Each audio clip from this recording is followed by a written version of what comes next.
Hey guys, welcome back to One Yoga Pose a Day from Light on Yoga. It's day 5, and today we're tackling Utthita Parsvakonasana 4.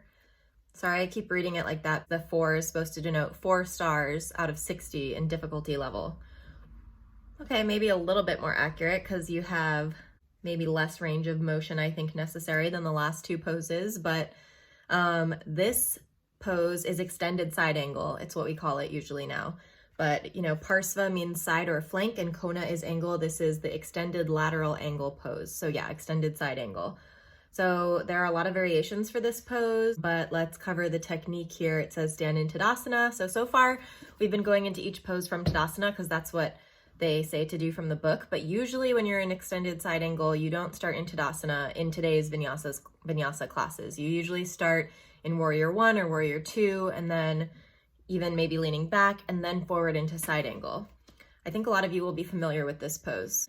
Again, you inhale to jump apart, but this time it says to stand your feet 4 to 4.5 feet apart. So basically, again, based on your proportions, that might be different, but maybe a little bit wider of a stance than triangle pose before this. So you're going to turn your toes out to the side, just kind of like triangle pose, but then you're going to bend your front foot.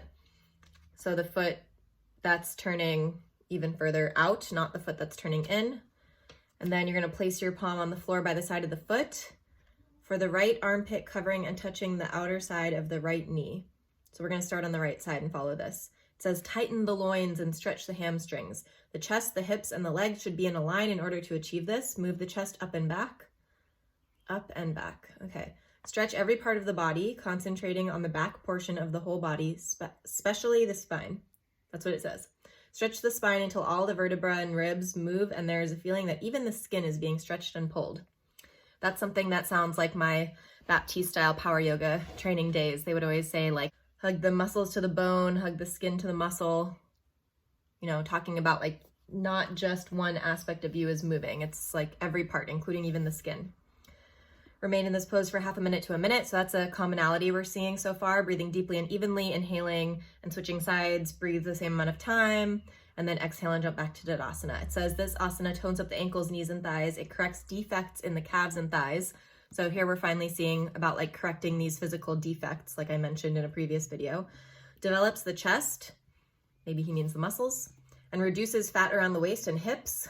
And relieves sciatic and arthritic pains. So that's like stuff a lot of us would probably want. Also increases peristaltic activity and aids elimination. So one thing about these books is that they don't have any scientific evidence. So that's one thing to just take all of the effects with a grain of salt. But what's interesting is that in a lot of today's books, such as the Kino McGregor books, which I reviewed, she also, for instance, lists these effects of the poses with no scientific basis. That's something that's really, I think, missing in the yoga book genre and also just the overall yoga community, because basically in yoga what happens is that like teachings get passed down in a lineage. Even nowadays in the West, where it's become very westernized, things are just sort of like handed down without any basis or proof, scientific proof. It's just like, this is what we got from Iyengar, and he got it from Desikachar, and he got it from someone before him, and we've just like gotten it passed down, and a lot of it is true, it turns out, but it'd be really nice if we had some more like scientific articles to bolster these claims. I do believe in them, but I would prefer there to be scientific studies to back them up. So anyways, let's try out the pose.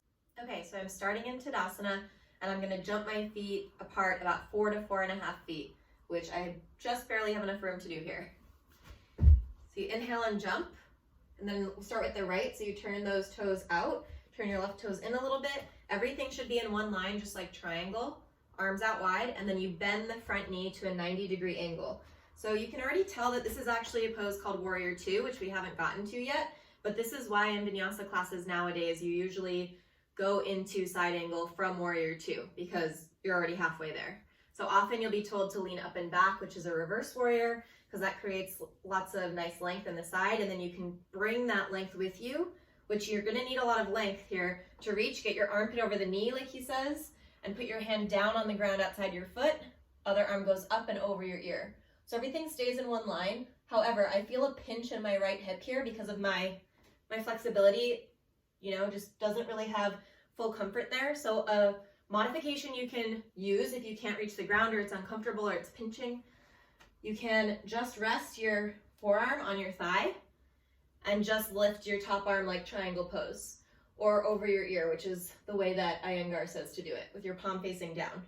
So your right palm is facing up if you're leaning on your leg, and your left palm is facing down. And so lifting, lengthening, and rolling back and up, he said, for the chest. And then you come back up, switch sides. Again, maybe you put your armpit right on your knee and your hand on the floor outside your foot, or maybe you just come up, depending on how you feel on this side. I can't reach over because I have a wall, but up is good too.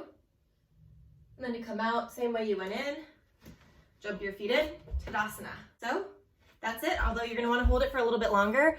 Let me know what you think after you try it, and I recommend using a block under your hand if you do have a block, or just popping up onto your leg. And tomorrow we're gonna tackle that pose in reverse. So I'll see you then. Thanks for watching, please subscribe.